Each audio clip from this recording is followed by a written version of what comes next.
Psychological ಪ್ರಾಬ್ಲಮ್ಗಳು ಯಾವುದೂ ನಮಗೆ ಗೊತ್ತಾಗೋದೇ behaviour ಮೂಲಕ. ಮೊದಲು ನಮ್ಮಲ್ಲಿ ಒಂದು ಥಾಟ್ ಪ್ರೊಸೆಸ್ಸು, ಅದು ಒಂದು ಎಮೋಷನನ್ನು ಹುಟ್ಟಾಕುತ್ತೆ. ಆ ಎಮೋಷನ್ನು ಬಿಹೇವಿಯರ್ ರೂಪದಲ್ಲಿ ಹೊರಗಡೆ ಬರುತ್ತೆ. ಹಾಗಾಗಿ ಬಿಹೇವಿಯರ್ನಲ್ಲೇ ಗೊತ್ತಾಗ್ಬಿಡುತ್ತೆ ಡಿಪ್ರೆಷನ್ ಹೇಗೆ ಬಂದಿದೆ ಅಂತ. ತಾಯಿ ಯಾರ ಜೊತೆನೂ ಬೆರೀತಾ ಇಲ್ಲ, ಮಾತಿಗೆ ಮುಂಚೆ ಅಳು, ಯಾವುದರಲ್ಲೂ ಆಸಕ್ತಿ ಇಲ್ಲ. ಅಂದರೆ ಆ ಖಿನ್ನತೆ ಬರೋದಕ್ಕೆ ಮೊದಲು ಯಾವ ಯಾವ ವಿಷಯಗಳಲ್ಲಿ ಆಸಕ್ತಿ ಇತ್ತೋ ಇವಾಗ ನನಗದರಲ್ಲಿ ಆಸಕ್ತಿ ಇಲ್ಲ. ಅದೇ ಖಿನ್ನತೆಯ ಮೊದಲ ಲಕ್ಷಣ. ಅಥವಾ ಆಕೆ ಯಾವುದೋ ಒಂದು ಆಸೆ ಆಕಾಂಕ್ಷೆಗಳು ಪೂರೈಕೆ ಆಗ್ತಾ ಇಲ್ಲ, ದೈಹಿಕವಾಗಿ ನನಗೆ ಅಷ್ಟು ಶ್ರಮ ತಗೊಳ್ಳೋಕ್ಕಾಗ್ತಾ ಇಲ್ಲ, ಯಾರೂ ಅದನ್ನು ಅರ್ಥ ಮಾಡ್ಕೊಳ್ತಾ ಇಲ್ಲ. ಅಸಹಾಯಕತೆ ಇರುತ್ತೆ, ದುಃಖ ಇರುತ್ತೆ, ಬೇಸರ ಇರುತ್ತೆ, ಎಲ್ಲವೂ ಕಾಂಬಿನೇಷನ್ನಲ್ಲಿ ಇರುತ್ತೆ.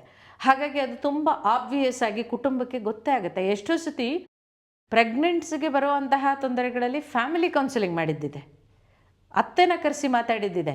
ಅತ್ತೆ ಕೂಡ ಒಳ್ಳೆ ಅತ್ತೆನೇ ಕೂಡ ಹೌದು. ಆದರೆ ನಮಗೆಲ್ಲರಿಗೂ ಅಷ್ಟೇ ಹ್ಯೂಮನ್ ವೀಕ್ನೆಸ್ ಅದು. ಆ ತರಹದ್ದು ಒಂದು ಅವರ ಸೊಸೆಯರಲ್ಲಿ ಕಂಡಾಗ ನಾವು ಹೀಗಿರಲಿಲ್ಲ, ನಮಗೆಲ್ಲ ಇದನ್ನೆಲ್ಲ ಈ ಥರದ ಅನುಕೂಲಗಳನ್ನೆಲ್ಲ ಯಾರು ಮಾಡಿಕೊಟ್ರು ಅಂತ ಸಹಜವಾಗಿ ಬಂದುಬಿಡುತ್ತೆ ಮನಸ್ಸಿಗೆ. ಆದರೆ ಕಾಲ ವ್ಯತ್ಯಾಸ ಆಗಿದೆ, ಸಮಸ್ಯೆಗಳು ಬೇರೆ, ವ್ಯಕ್ತಿ ಬೇರೆ. ಈ ಒಂದು ತಿಳುವಳಿಕೆಗೋಸ್ಕರ ಎಷ್ಟೋ ಸರ್ತಿ ಅತ್ತೆ ಮಾವನ್ನ ಕರೆಸಿ ಕೌನ್ಸಿಲಿಂಗು, ಗಂಡನ್ನು ಕರೆಸಿ ಕೌನ್ಸಿಲಿಂಗು, ಆ ಇಂಡಿವಿಜುವಲಿ ಕೌನ್ಸಿಲಿಂಗ್ ಬೇಕಾಗೇ ಇರೋದಿಲ್ಲ ಎಷ್ಟೋ ಸಂದರ್ಭಗಳಲ್ಲಿ. ಹಾಗಾಗಿ ಅದು ಆಬ್ವಿಯಸ್ ಆಗಿ ಅವರ ಬಿಹೇವಿಯರ್ನಲ್ಲಿ ಗೊತ್ತಾಗುತ್ತೆ.